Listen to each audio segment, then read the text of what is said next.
Tramplin ir dešinys 3,70 tiesiai. Tramplin kairys 1,20. Kairys 1,2 per trampliną 70.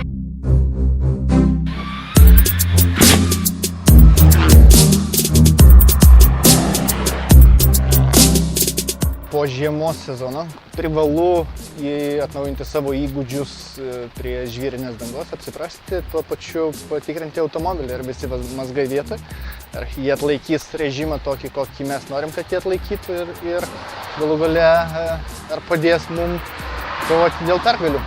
Artimiausios lenktynės ralis Talas Latvijoje. Jau jisai pagarsėjęs, turi gerą reputaciją ir pagarsėjęs kaip čempionų ralis. Tai susirenka įvairių šalių čempionatų nugalėtojai ir varžosi dėl labai prestižinio tapusio čempionų taurės trofėjaus.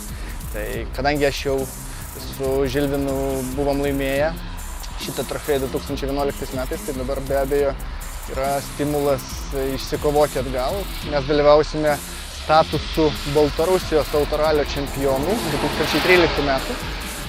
Ir stengsime, aišku, kovoti ne už Baltarusiją, ne po Baltarusijos vėliavą, bet po Lietuvos ir atvežti tą taurę atgal į Lietuvą.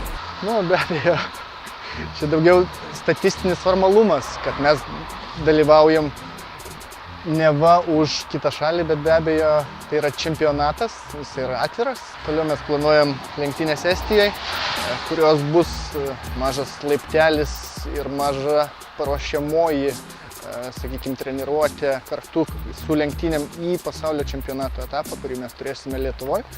Jau birželio gale, tai vadinkim, jeigu pasaulio čempionatas atvažiavo į Lietuvą, mes gink dieve negalim praleisti ir stengsimės, ruošimės, maksimaliai išnaudosim visą savo potencialą tam, kad pasirodyti ir atrodyti čia kuo geriau ir kad atstovėti Lietuvą viso pasaulio lygmenį.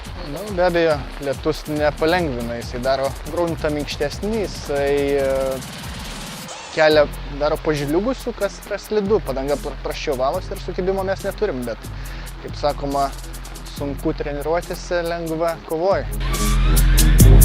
Tramplin 20, kairys 3,50.